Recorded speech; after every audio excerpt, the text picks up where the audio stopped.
မိခင်ဟာအချိန်ကိုလောက်ပြောင်းတက်သူတယောက်ပါသူ့အတွက်ကတော့အနာရီဆိုတာလူသားတွေကအချင်းချင်းချုပ်ကင်ဖို့ဖန်တီးထားတဲ့ကိန်းကနန်းတွေစနစ်တစ်ခုထက်မပို့ခဲ့ဘူး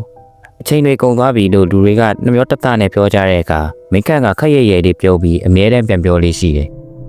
အချိန်ကမကုန်ပါဘူးလူတွေကအုံမင်းမိကုံဆုံးသွားကြတာပါတဲ့ဒါပေမဲ့အချိန်ကသူ့ကိုစောင့်ကြည့်နေခဲ့တယ်ဆိုတာတော့သူမသိခဲ့ဘူးသူတမိုးမထားခဲ့တဲ့အချိန်တွေကသူ့စီကနေတစားစီပြန်နှုတ်ဖို့အခွင့်အရေးကိုစောင့်နေခဲ့ကြတာပါတညမှာတော့ဒူးဆန်းနဲ့အပြောင်းလဲတစ်ခုစတင်ခဲ့ပါတယ်အခန်းပြင်ဘက်မှာခွေးဥတန်တွေတိတ်ဆိတ်နေတဲ့ညတကောင်ရဲ့မင်းခန့်ကဖုန်းစကရင်ရဲ့ဆူရှာတဲ့အလင်းရောင်ကြောင့်ရုတ်တရက်နိုးလာခဲ့ပါတယ်မျက်လုံးကိုအတင်းမိတ်ထားပေမဲ့ရင်ထဲမှာမတက်တာတဲ့ခံစားချက်ကြီးကအလုံးလိုက်ခဲလိုက်ဖြစ်နေပါတယ်ဖုန်းကိုကောက်ကင်ကြည့်လိုက်တော့စကရင်ပေါ်မှာ3 နာရီ 33 မိနစ်တက်ပထမတညမှာတိုက်ဆိုင်မှုလို့သူထင်ခဲ့တယ်ဒုတိယတညမှာရောတတိယတညမှာလည်း3 နာရီ 33 မိနစ်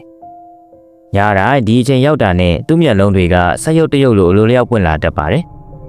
ပိုပြီးကြောက်စရာကောင်းတာကမနက်နှင်းလို့နိုးလာတဲ့အခါတိုင်းနာရီက4 နာရီ 44 ဖြစ်နေတာပါ3 နာရီ 33 မိနစ်ကနေ4 နာရီ 44 မိနစ်ကြားတဲ့အထိတနာရီစာမှတ်ဉာဏ်တွေကသူ့အုံနောက်ထဲကနေခွဲစိတ်ထုတ်ပစ်လိုက်သလိုမျိုးရုတ်တရက်ပျောက်ဆုံးသွားခဲ့ပါတယ်နောက်တနေ့မနက်မှာတော့မင်းခန့်ရဲ့ဖုန်းထဲမှာထူးဆန်းတဲ့ဗီဒီယိုဖိုင်တစ်ခုရှိနေတာကိုတွေ့လိုက်ရတယ်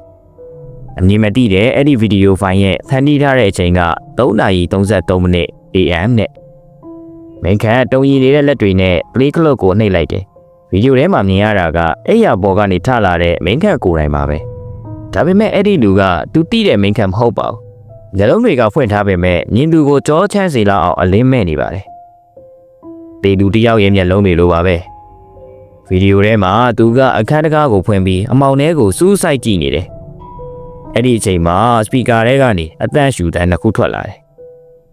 တစ်ခုကပြင်းထန်တဲ့မင်းခန့်ရဲ့အသက်ရှူတန်းနောက်တစ်ခုကတော့မင်းခန့်ရဲ့နရွက်နားလေးမှာကပ်ပြီးရှူနေတယ်လို့မျိုးအေးဆက်ဆက်အသက်ရှူတန်းဗီဒီယိုရဲ့အဆုံးမှာမင်းခန့်ကအမောင်ထဲကိုလက်လန်းလိုက်ပြီးစကားတခွန်းပြောလိုက်တယ်ချိန်ကိုလိုချင်ရင်ချိန်ပေးရမယ်အဲ့ဒီအတန်ကသူ့အတန်စစ်ပါဒါပေမဲ့ तू လုံးဝမမှတ်မိတဲ့စကားတန်ပဲအဲ့ဒီစကားတန်ကမင်းခန့်ရဲ့မှတ်ဉာဏ်ဟောက်တစ်ခုကိုပြန်လည်နှိုးဆွပေးလိုက်သလိုပါပဲလွန်ခဲ့တဲ့လအနေငယ်ကသူ့အမေရုတ်တရက်ဆုံးမသွားခဲ့တော့က तू စကားလေးတောင်မပြောလိုက်ရတဲ့အတွက်နောင်နာတွေနဲ့ तू အယူတယောက်လိုဖြစ်ခဲ့ဘူးပါတယ်တည3 နာရီ 33 မိနစ်မှာ तू နိုးလာတော့မတိစိတ်ကနေဆူတောင်းခဲ့မိတာကို तू သတိရသွားတယ်အချိန်တွေကိုခဏလေးဖြစ်ပြန်လိုချင်ပါတယ်အခုတော့အချိန်ကသူ့ဆူတောင်းကိုနားကြီးခံပြီးလက်ခံလိုက်ပုံရပါတယ်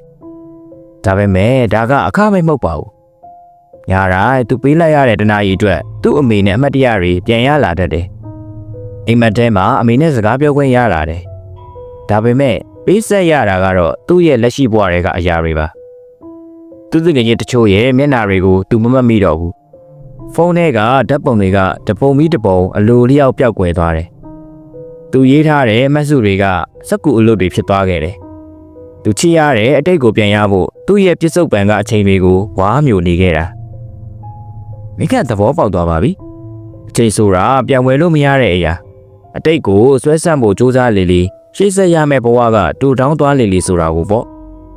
နောက်ဆုံးတညမှာတော့သူ3 နာရီ 33 မိနစ်မတိုင်ခင်အထိနာရီကိုအသေးလဲစောင့်ကြည့်နေခဲ့တယ်3 နာရီ 32 မိနစ်ကနေ3 နာရီ 33 ကိုကူးပြောင်းမဲ့စက္ကန့်ပိုင်းအလိုလေးမှာအခန်းထဲမှာလေတိုက်ခတ်ခြင်းမရှိဘဲအေးဆက်ဆက်အသက်ရှူတန်းကသူ့ပခုံးပေါ်ကိုကြာရောက်လာတယ်မင်းကဟာကြောက်ရွံ့မှုကိုအန်တူပြီးတိုးလေးပြောလိုက်တယ်တော်ပါပြီကျွန်တော်နားလည်ပါပြီရှိနေတဲ့အချိန်ကိုပဲကျွန်တော်တန်ဖိုးထားပါတော့မယ်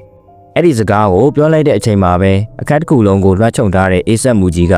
လေထဲကိုပျော်ဝင်သွားသလိုပျောက်ကွယ်သွားခဲ့ပါတယ်နောက်နေ့မနက်မိကနိုးလာတဲ့အခါနာရီကမနက်6 နာရီ3 နာရီ 33 မိနစ်မှာနိုးလာတာမျိုးမရှိတော့ဘူးပျောက်ဆုံးသွားတဲ့ဓာတ်ပုံတွေတငယ်ချင်းတွေကတော့ပြန်မရလာတော့ပါဘူးဒါပေမဲ့အသစ်ထပ်ပြီးတော့လေဆုံးရှုံးစရာမလိုတော့ဘူးပေါ့မိခန့်ကဗရင်ပေါက်ကိုဖွင့်ပြီးနေအောင်ကြီးကိုကြည့်လိုက်တယ်အခုတော့သူအချိန်ကိုယုံကြည်သွားပါပြီအချိန်ဆိုတာလူတွေဖန်တီးထားတဲ့ကိန်းကနန်းတွေဆိုတာမဟုတ်ပါဘူးအချိန်ဆိုတာပြန်တောင်းလို့မရတဲ့လက်ဆောင်တစ်ခုပါအကယ်၍တင်ကအချိန်ကိုပြန်လိုချင်တယ်လို့ဆူတောင်းမိရဆိုရင်သတိထားပါဘာဖြစ်လို့လဲဆိုတော့အချိန်ကိုအသေးအံပြန်လိုချင်သူတွေကိုအချိန်ကပြန်လဲရှာဖွေတတ်လို့ပါပဲ